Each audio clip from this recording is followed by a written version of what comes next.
Oke, baik, kami dari kelompok Flores. Di sini kami akan meresum dari bab 7 hingga bab 12. Ini tim kami, ada saya sendiri, Muhammad Fatur Nasihatidin, kemudian ada Sri Wulandini dan Purnamasari. Materi pertama dengan judul konsep motivasi akan dijelaskan oleh Kakak Asri Wulandini. Silakan Kakak Asri Wulandini.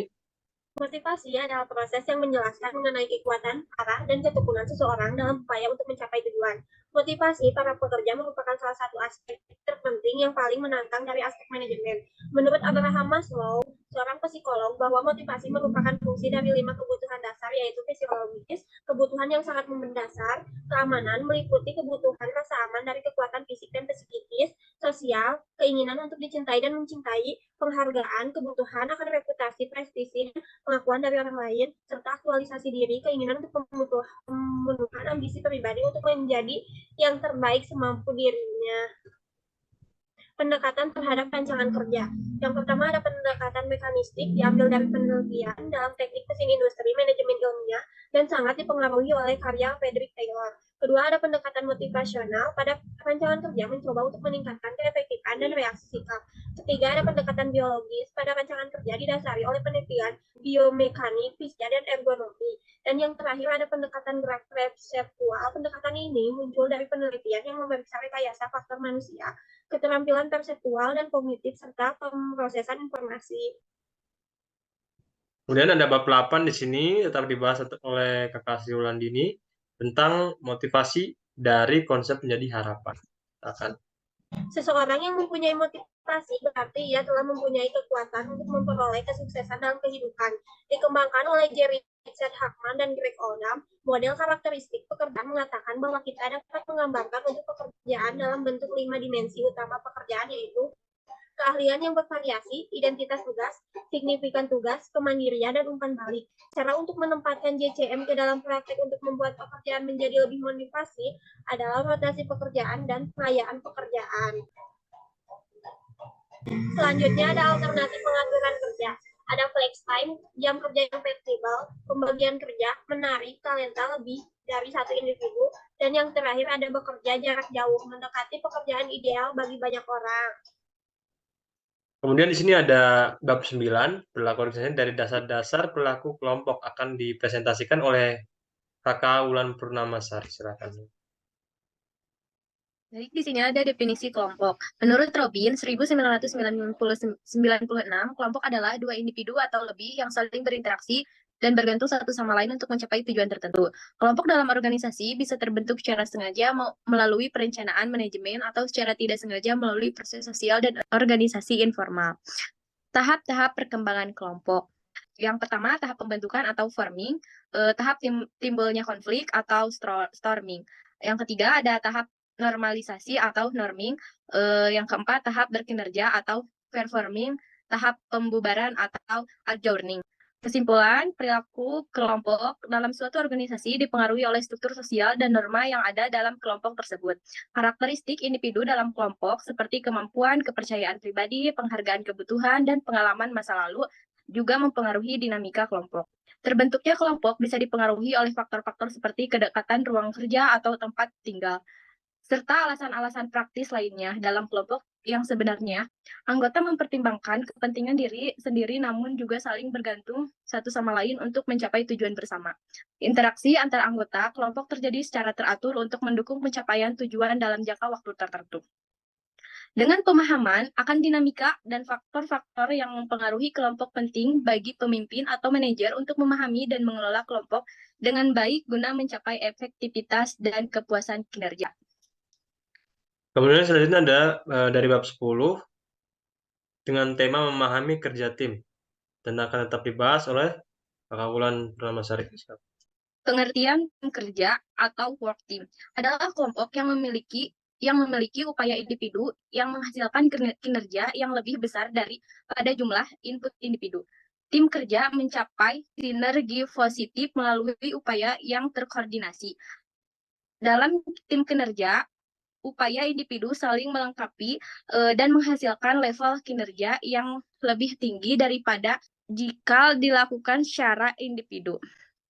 Kelompok kerja. Kelompok kerja atau work group adalah kelompok yang berinteraksi terutama untuk berbagai informasi dan mengambil keputusan guna membantu anggota kelompok yang bekerja di dalam area tanggung jawabnya.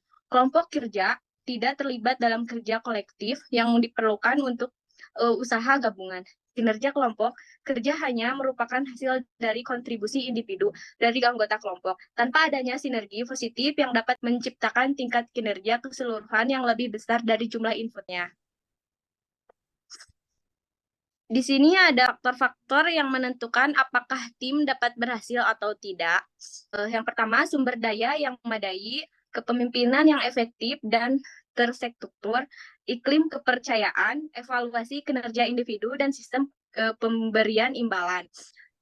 Cara menciptakan tim yang efektif meliputi beberapa aspek. Yang pertama, membangun kepercayaan dan saling menghormati. Yang kedua, fasilitas komunikasi, membutuhkan rasa memiliki, evaluasi kerja tim dan umpan balik, reward dan insentif. Dengan kesimpulan, bekerja dalam tim memiliki manfaat yang signifikan bagi organisasi dan anggota tim.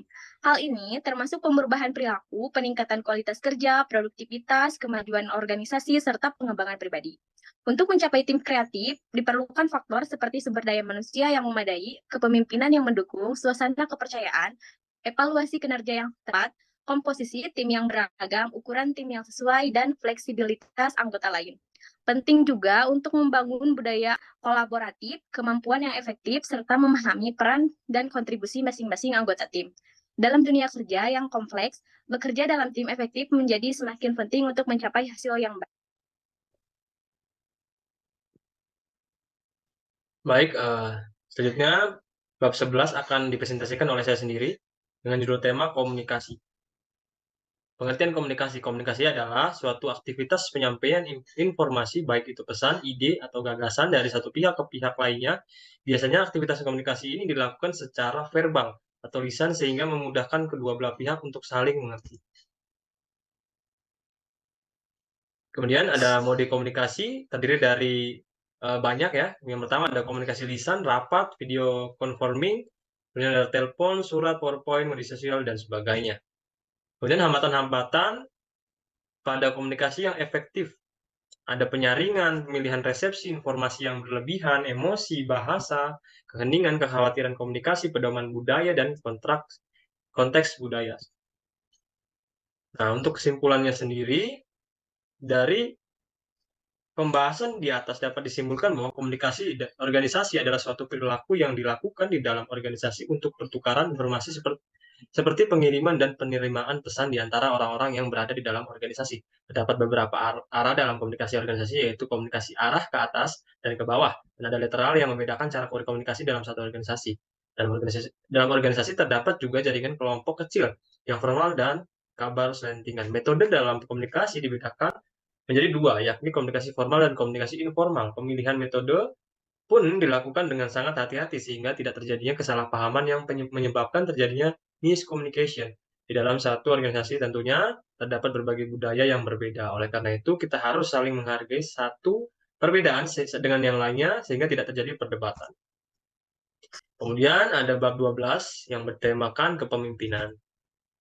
Pemimpinan di sini adalah pimpinan pada hakikatnya adalah seorang yang mempunyai kemampuan untuk mempengaruhi. Di sini ada teori kepemimpinan. Teori kepemimpinan ada banyak juga. Yang pertama ada teori sifat, kemudian ada teori lingkungan, teori pribadi dan situasi, teori interaksi dan harapan, teori humanistik, dan teori tukar-menukar. Ada teori kepemimpinan psikoanalisis dan kepemimpinan transformal karismatik. Tipe-tipe kepemimpinan ada tipe otoriter, tipe laissez-faire itu bahasa Perancis, yang artinya biarkan mereka sendiri. Kemudian ada tipe demokratis, tipe pseudo-demokratis, kemudian tipe karismatik. Kesimpulan dari pembahasan yang telah saya paparkan tadi, itu adalah kepemimpinan dapat diartikan sebagai kemampuan untuk mengarahkan pengikut-pengikutnya untuk bekerja sama dengan kepercayaan serta tekun mengerjakan tugas-tugas yang diberikan oleh pimpinan. Mereka kepemimpinan dapat juga diartikan sebagai kemampuan seseorang mempengaruhi dan memotivasi orang lain untuk melakukan sesuatu sesuai dengan tujuan perusahaan atau tujuan bersama. Mungkin sekian dari kelompok kami, kelompok Flores. Kami ucapkan terima kasih, selamat bertemu kembali dengan kami. Thank you.